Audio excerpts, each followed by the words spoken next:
Gloire à Dieu. Gloire à Dieu. Je vous salue, bien-aimés frères et sœurs, au nom de Jésus. C'est pour moi un honneur, certes, de pouvoir parler de la part du Seigneur. C'est une responsabilité, mais c'est un honneur aussi.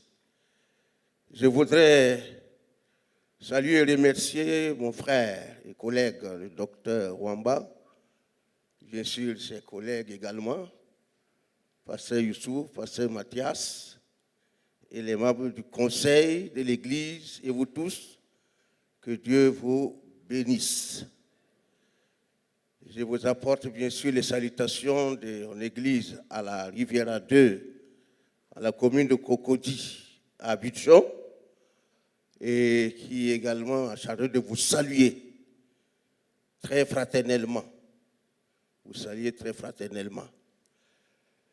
Et je rends grâce à Dieu, c'est vrai, d'abord la raison pour laquelle je suis venu, l'a dit le docteur Wamba, c'est pour les obsèques de notre frère qui nous a dévancés dans la gloire, le frère Yabri Ezekiel Ouedraogo, que j'ai vu dans ces derniers instants avant qu'il ne quitte la terre des hommes. Yabri, c'est un proche. Dieu m'a fait grâce de le conduire au Seigneur en 1987. Oui, 87 à Abidjan. Et quand il est revenu ici, en 1990, ma fille, l'unique fille, Madame Compaoré Anne, qui venait suite à la grève qu'on a eue en l'année blanche en Côte d'Ivoire, c'est lui qui l'a accueilli dans sa famille. Elle est restée là jusqu'à son mariage de 1990 à 2003. Voilà, nous sommes très proches. Et Dieu a voulu aussi, c'est le cas de le dire, que son décès se fasse à Abidjan, comme vous le savez certainement, en partance pour le Canada. Et l'attente étant pas facile, il a été admis dans une clinique à Abidjan et c'est là que le vendredi, il y a encore une semaine en arrière, il a été rappelé à Dieu. Et j'ai pu l'assister au dernier moment. Voilà. Et je rends grâce à Dieu de ce qu'il m'a permis d'être là, auprès de la famille, et qui est donc bien sûr la famille membre de l'Église centrale. Merci, pasteur, docteur, qui est chargé donc d'organiser les obsèques. Je voudrais aussi dire merci grandement, oui, au docteur Wamba et à vous tous, bien sûr, pour ce qu'il vous a annoncé, c'est à son temps, mais il vient de le renouveler. Dieu nous a fait grâce de fêter 50 ans de mariage et 57 ans de ministère, ce qui me concerne. Dieu est fidèle et la fidélité de Dieu, bien sûr, nous le savons, c'est lui qui l'a fait, que son nom soit glorifié. Je voudrais dire merci au docteur Wamba qui s'est déplacé. Il y avait un événement de taille aussi, similaire ici. Je voudrais aussi profiter pour féliciter mon frère, Youmou Kane-Garçon, pour ses 50 ans aussi de mariage, puisque c'est là qu'il avait été élu. Mais il est venu aussitôt, de part du docteur Wamba, nous rejoindre à Abidjan. Et il y avait, bien sûr, plusieurs personnes qui sont venues. Je citerai seulement, bien sûr, la présidente de l'ASC, Mme Kabouré, est là. Et mon frère, le pasteur, ancien ministre Jacob Ouedraogo, est venu représenter la grande famille. Et puis, bien sûr, les Minungou aussi qui sont de l'Assemblée étaient là. Et vraiment, Dieu nous a bénis. Outre ceux qui ont pu effectuer le déplacement, il y a plusieurs personnes ici qui l'ont manifesté, qui ont témoigné leur solidarité, leur attachement, leur amour, et qui ont touché par les gestes qu'ils ont eu à faire. Que Dieu bénisse. Merci beaucoup. Merci beaucoup. Voilà. Et nous continuons par la grâce de Dieu jusqu'au moment où le Seigneur dira, ça va, arrêtez, partez, rejoignez-moi. Enfin, rejoignez-moi et ce sera avec joie que nous partirons. Voilà. Ceci étant, effectivement, le pasteur Lombard m'a demandé si je peux apporter le message ce matin. J'ai dit, bon, par la grâce de Dieu, je ferai de mon mieux pour partager avec vous ce qu'il me donne. Et il m'a mis à cœur de vous parler d'un texte, Philippiens chapitre 3, que je vous invite à lire. Philippiens chapitre 3. Philippiens chapitre 3, verset 10.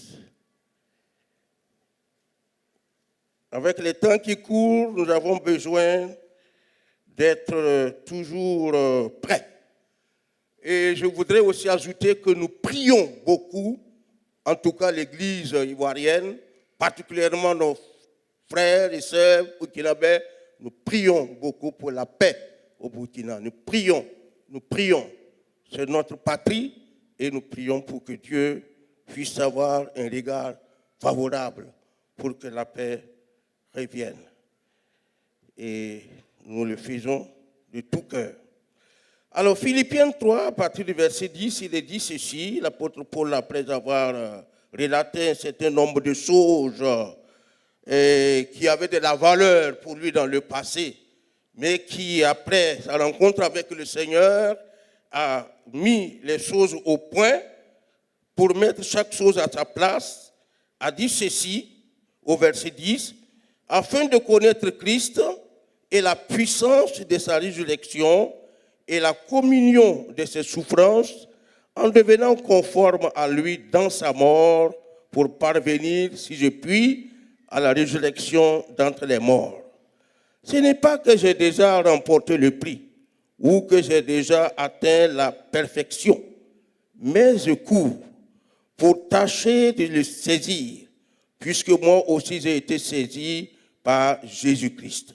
Frère, je ne pense pas l'avoir saisi, mais j'ai fait une chose, oubliant ce qui est en arrière et me portant vers ce qui est en avant. Je cours vers le but pour remporter le prix de la vocation céleste de Dieu en Jésus-Christ. Et le verset 20, jusqu'à la fin, dit ceci, « Mais notre cité à nous est dans les cieux, d'où nous attendons aussi comme sauveur le Seigneur Jésus-Christ, qui transformera le corps de notre humiliation en le rendant semblable au corps de sa gloire, par le pouvoir qu'il a de s'assujettir toutes choses. C'est pourquoi, mes bien-aimés et très chers frères, vous qui êtes ma joie et ma couronne, demeurez ainsi fermes dans le Seigneur, mes bien-aimés. » Que Dieu bénisse sa parole pour nous. Que Dieu bénisse sa parole pour nous. Le thème que je donne à cette méditation que je voudrais partager avec vous est le suivant. Mon but est de connaître Christ dans toute sa dimension. Mon but, c'est l'apôtre Paul qui parle. Mon but, le mot but, l'expression but est revenue à plusieurs reprises, c'est de connaître Christ dans toute sa dimension. Effectivement, l'apôtre Paul fait comprendre qu'il y a, je dirais, une différence entre ce qu'on peut appeler les suiveurs de Christ et ceux qui le connaissent. Et nous voulons être de ceux qui connaissent vraiment Christ. Nous ne voulons pas être des suiveurs, mais nous voulons être des gens qui connaissent véritablement celui que nous suivons, celui avec lequel nous marchons, nous voulons le connaître. C'était l'ambition, le but que l'apôtre Paul poursuit, et c'est pourquoi il est dit mon but à moi. Qui ce matin, je voudrais que cela puisse être partagé par chacun de nous pour dire moi, mon but à moi, ton but à toi, c'est de connaître Christ dans toute sa dimension. Ici comme ailleurs, l'apôtre Paul compare à un athlète, je pourrais, courant lors d'une compétition, si on peut parler. Je dirais que c'est d'ailleurs sa conception de la vie chrétienne d'un homme sur la terre. Dans plusieurs endroits, passages, l'apôtre Paul parle de cela. Par exemple, dans 1 Corinthiens 9, verset 24, il parle de l'athlète en disant que l'athlète, parlant de la course, il dit, ne savez-vous que ceux qui courent dans le stade courent tous, mais qu'un seul remporte le prix. Courez de manière à le remporter. Et le verset 26, il dit, moi donc je cours, non pas comme à l'aventure, je frappe, non pas comme battant l'air. Et dans 2 Timothée également, au chapitre 2 Timothée chapitre 2, au verset 5, il dira ceci, et l'athlète n'est pas couronné s'il n'a combattu suivant les règles. Et l'auteur de l'Épître aux Hébreux, chapitre 12, parle également ici. Il dit, nous donc aussi, puisque nous sommes environnés d'une si grande nuée de témoins, rejetons tout fardeau et les péchés qui nous enveloppent si facilement et courons avec persévérance dans la carrière qui nous est ouverte. Courons avec persévérance dans la carrière qui nous est ouverte. Et c'est là qui m'amène donc à dire que l'apôtre Paul compare la vie chrétienne comme un athlète qui court, un athlète qui court, qui exerce tout autre sport, mais qui, bien sûr, en fin de compte, pour obtenir un prix. Un prix. Et son grand souhait était d'atteindre le but. Le but que le Seigneur a fixé le concernant. Paul, comme il a un plan, un but pour chacun de nous. Mais le but par excellence, le but le plus important, c'est de pouvoir être avec Christ. C'est de pouvoir un jour être avec lui comme nous l'avons lu. Mais cela passe par bien des choses, bien des vérités qui doivent être connues et appliquées dans notre vie quotidienne, dans notre vie de tous les jours. C'est d'abord l'unité parfaite avec Christ. L'unité parfaite avec Christ. C'est ce qui est exprimé lorsqu'il dit que je fais tout afin de connaître la puissance de sa résurrection et la communion de ses souffrances en devenant conforme à lui dans sa mort pour parvenir, si je puis, à la résurrection d'entre les morts. l'unité parfaite avec Christ. Le but, c'est d'avoir cette unité, être un avec lui, être conforme avec Christ dans tous les domaines, dans tous les sens. Éphésiens chapitre 4, verset 12, qui parle des ministères qui sont donnés à l'Église, il est dit au verset 12 et le verset 13 ceci, que ces ministères sont donnés pour le perfectionnement des saints. Perfectionnement des saints. Pour le perfectionnement des saints, en vue de l'œuvre du ministère et de l'édification du corps de Christ, jusqu'à ce que nous soyons tous parvenus à l'unité de la foi et de la connaissance du Fils de Dieu, à l'état d'homme fait, à la mesure de la stature parfaite de Christ. Et il a dit, suite à cela, si nous sommes dans cette position, l'unité avec Christ, dans la stature parfaite de Christ, conforme à Christ, nous ne serons pas comme des enfants flottant à tout vent de doctrine. Nous ne nous laisserons pas induire en erreur par des fausses doctrines qui pullulent et qui sont utilisées par le diable pour déraciner, pour entraîner des enfants de Dieu dans la perdition. Il faut être enraciné dans le Seigneur. Ce que le Seigneur veut, ce sont des chrétiens solides. L'apôtre Paul dirait également dans 2 Timothée 3, au verset 5, quand il parle des derniers temps qui seront difficiles, oui, les temps seront difficiles, les temps seront difficiles.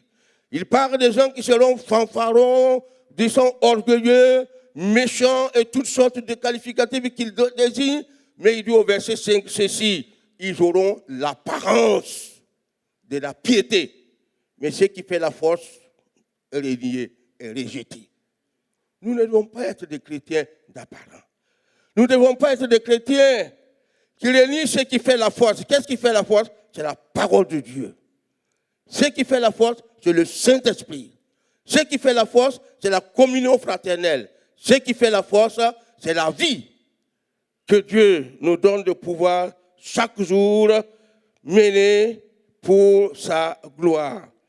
Et ainsi, comme c'était le but que poursuivait Paul, il pourra dire, Christ est ma vie et la mort m'éteint.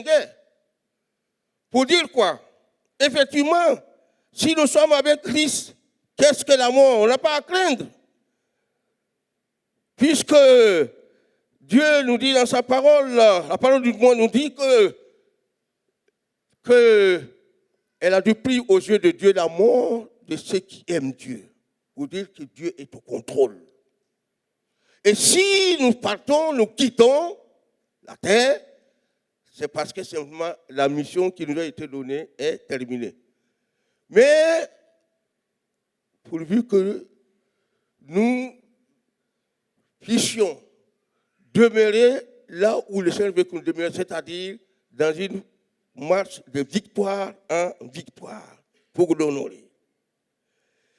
J'ajouterai aussi que pour atteindre ce but qui serait à la fin de notre séjour sur la terre, lorsque le Seigneur reviendra chercher son Église, ou lorsque nous passons par la mort et que la parole de Dieu nous dit, nous parle de la résurrection, nous sommes convaincus que quand on aura fini avec la terre, nous devrions pouvoir dire que nous avons combattu. Mais, pour qu'il en soit ainsi, il faut que nous puissions désirer rester attachés au Seigneur.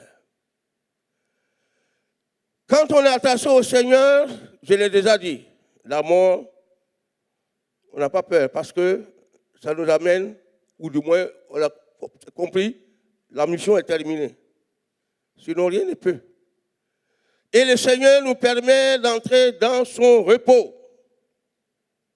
On aura l'occasion de le dire, de le souligner demain à l'occasion de la célébration du culte funéraire que nous aurons. Mais pour ce qui est du but que nous devons atteindre, nous devons nous efforcer avec l'aide de Dieu. Comme l'apôtre Paul qui est convaincu que ce but est devant lui et qu'il doit l'atteindre, il fait de son mieux pour pouvoir l'atteindre. Quelqu'un l'a dit, mieux vaut avoir un but, même si on ne l'atteint pas, que de ne pas avoir un but dans la vie. Ça, c'est bien sûr concernant les autres objectifs ou du but que nous pouvons avoir dans la vie. Mais pour ce qui est du but avec le Seigneur, nous devons tout faire pour ne pas rater. Sinon, on aura perdu notre vie inutilement à se dire chrétien. C'est même Paul dira dans 1 Corinthiens chapitre 15, verset 19, que si c'est seulement pour les choses de la terre que nous croyons en Jésus, nous sommes quoi? Nous sommes les plus heureux de la terre. Hein? Nous sommes les plus malheureux. Parce que s'il y en a qui ont fait des choses de la terre, leur but qu'ils poursuivent, effectivement, l'ennemi fait croire que tout est là. Et ainsi, par exemple, il faudrait croire que la mort soit un anéantissement, j'ai l'habitude de le souligner, où tout est fini. Non, on aura à rendre compte à Dieu. Ça, nous le savons. Je ne vous apprends rien en le disant. Mais l'apôtre Paul nous fait comprendre que tout ce qui le concerne est centré, sa vie est centrée sur cet objectif, gagner le ciel et voir Christ face à face. C'est ce qu'il dit ici. Le verset 12 et le verset 14 de notre lecture, quand il dit que, quand il dit au verset 12, ce n'est pas que j'ai déjà remporté le prix ou que j'ai déjà atteint la perfection, mais je cours, oui, pour tâcher de le saisir, puisque moi aussi j'ai été saisi par Christ. Le verset 14, je cours vers le but pour remporter le prix de la vocation céleste en Jésus-Christ. C'est ça, sa détermination. Tout son objectif est centré sur cette vérité. Ce but qu'il regarde, ce but qu'il veut atteindre. Voir le Seigneur et être avec le Seigneur. Voir le Seigneur. À quoi servirait si on ne veut pas voir le Seigneur un jour? Or, la parole de Dieu nous dit, heureux ceux qui ont le cœur pur, car ils verront Dieu. Ça, c'est Matthieu 5. Hébreux 12, il est dit, recherchez la sanctification, sans laquelle personne ne verra Dieu. Donc, c'est notre objectif. Le but que nous atteignons, c'est de voir Dieu un jour. Alors, il y a lieu de veiller à cela. Voir le Seigneur un jour. Avant Paul, il y a un homme de Dieu dans l'Ancien Testament qui avait cette pleine conviction par, je dirais, l'Esprit de Dieu, cette pleine conviction, c'est Job. Job, dans son livre, nous avons ce merveilleux passage de Job, chapitre 19, au verset 25, où Job parle en disant ceci. Moi, je le verrai.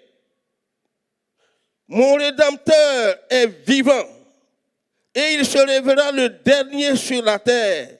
Et le verset 26, quand ma peau sera détruite, il se lèvera. Quand je n'aurai plus de chair, je verrai Dieu. Oh, quelle espérance! je verrai Dieu. Et non seulement il le verra, mais il ajoute ceci, je le verrai et il me sera favorable. Mes yeux le verront et non ceux d'un autre. Moi, mes yeux le verront. Et chacun doit pouvoir dire, moi, je veux voir Dieu. Je veux le voir. Et si on a cet objectif, alors on fera de notre mieux, chacun fera de son mieux pour pouvoir être dans les conditions afin de pouvoir voir un jour Dieu. Je le verrai et il me sera favorable. Oui, nous en avons besoin. Dans cette détermination qui est valable pour chacun de nous, dans nos vies, toutes sortes de tracas, toutes sortes de désirs, des honneurs, des richesses. Les mauvaises convoitises menacent d'étouffer notre consécration au Seigneur. La parabole du semeur dans Marc 4 et dans Luc 8 nous parle de la semence qui est tombée dans les épines, qui s'élève, il est dit, a étouffé la semence. Il y a beaucoup de choses qui étouffent notre consécration et qui nous empêchent d'avancer. C'est pourquoi l'auteur de l'Épître aux Hébreux disait de persévérer et de laisser tomber le fardeau, le péché qui nous enveloppe si facilement. Alors pour atteindre ce but, nous devons absolument faire une chose, c'est d'oublier ce qui est en arrière. Comme il est dit ici, Paul a dit, je fais une chose, j'oublie ce qui est en arrière et je tends vers ce qui est en avant. Ce qui est en arrière, ça peut être des victoires, ça peut être des défaites, des échecs, mais on ne doit pas être laissé arrêter par ces choses. La fidélité d'hier doit continuer. Ce n'est pas la fidélité d'hier que nous devons, sur la fidélité d'hier que nous devons nous reposer. Il faut être fidèle aujourd'hui, fidèle demain.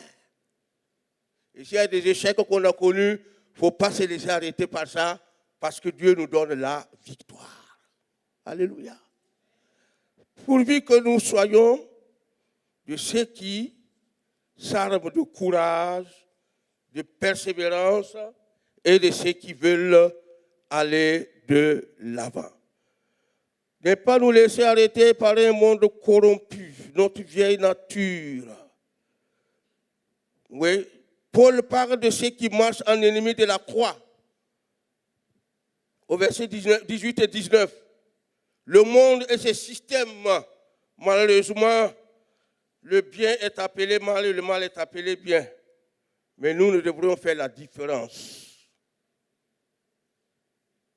Il faut l'intégrité et la droiture. Et enfin, le but que nous visons, comme je l'ai déjà dit, c'est d'être avec le Seigneur. Et être avec le Seigneur, c'est être dans son ciel de gloire. Notre cité à nous, ce n'est pas ici-bas. C'est là-haut, où le Seigneur nous prépare une place. Tout ce que nous avons, tout ce que nous sommes, nous prépare, doit nous préparer à être prêts pour entrer un jour dans cette cité qui nous est préparée. J'ai dit que le chrétien a une double nationalité. Oui, terrestre et céleste. Mais la nationalité céleste qui prime et qui doit prendre le devant. Que Dieu dans sa grâce nous aide. C'est même l'apôtre Paul qui termine en disant ceci. L'apôtre Paul qui a dit que je ne l'ai pas encore saisi. Je n'ai pas encore atteint la perfection. Mais je fais une chose, je cours. Je ne m'arrête pas, en quelque sorte. Je persévère. Je vais toujours de l'avant. Je cours. Je ne l'ai pas encore atteint. Je n'ai pas encore atteint la perfection.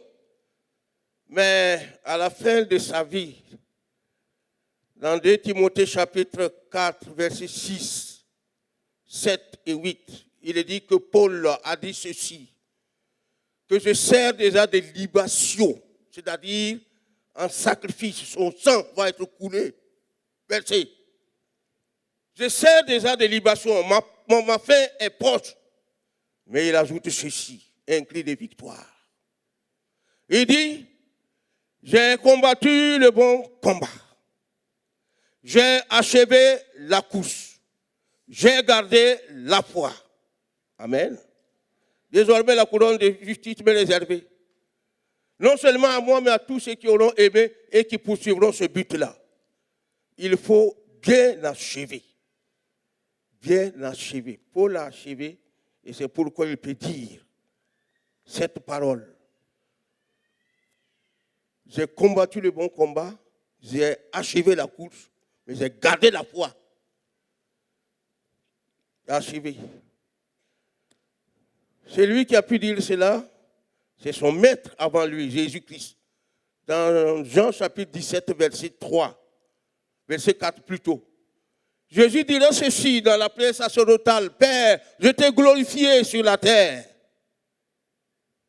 Et il dit, j'ai achevé l'œuvre que tu m'as donné de faire. Alors que Dieu, dans sa grâce, nous aide à pouvoir achever et bien achever. Et atteindre le but pour lequel Jésus est mort pour nous et qui veut nous amener à être un jour de ceux qui le verront, de ceux qui seront avec lui. Que Dieu vous bénisse au nom de Jésus. Amen.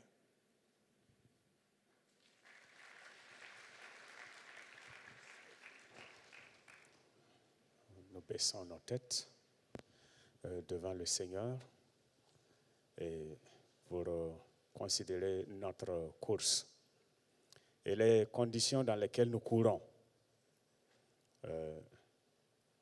L'apôtre Paul dit, je cours, mais pas comme à l'aventure. Il se bat, mais pas comme battant l'air. Mais il exhorte ses lecteurs à courir de manière à remporter le prix. Et nous devons vraiment examiner notre course.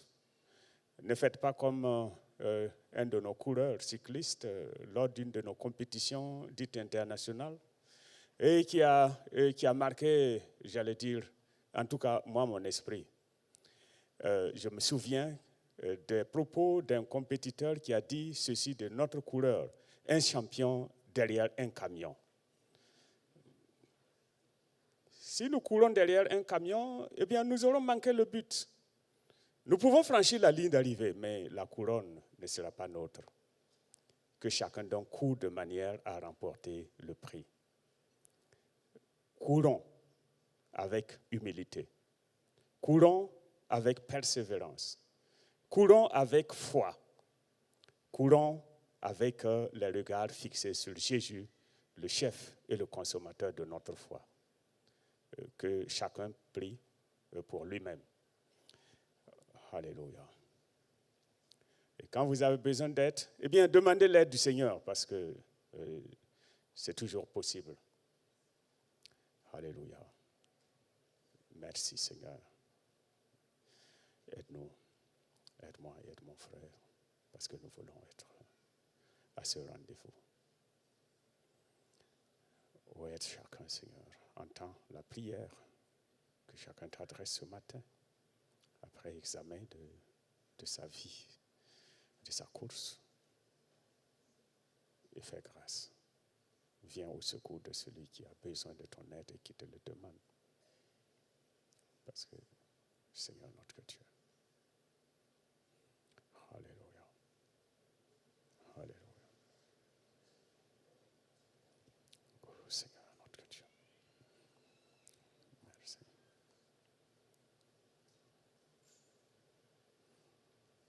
Alléluia. Merci.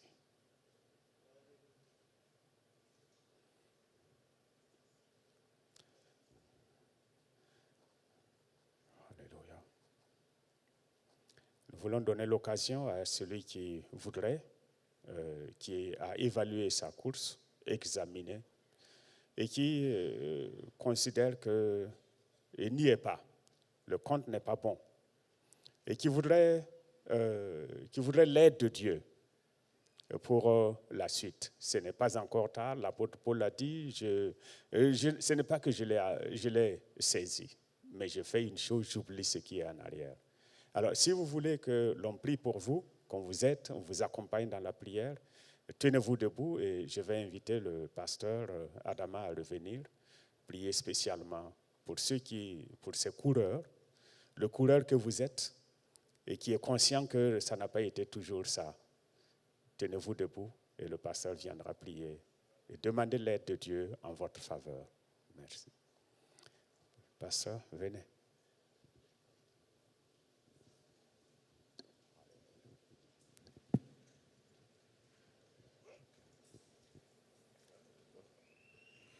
Alléluia, Jésus. Gloire à Jésus. Alléluia. Gloire à Jésus. Alléluia. Père, je bénis ton Saint-Nom et te remercie. Car ta volonté, c'est de pouvoir aider ceux qui ont effectivement besoin de toi. Amen. Puisque nous apprenons dans ta parole qu'un berger qui a 100 brebis, lorsqu'une brebis s'égare, elle laisse les 99 autres et va à la recherche de celle qui est égarée. Et après l'avoir retrouvée, la met sur ses épaules et annonce sa joie partout. Père, c'est là notre joie. Oui, de voir ces bien-aimés qui sont debout. Oui. Ils sont debout parce qu'ils désirent une vie meilleure. Oui. Ils sont debout parce qu'ils veulent parvenir au but que tu as tracé Amen. pour chacun.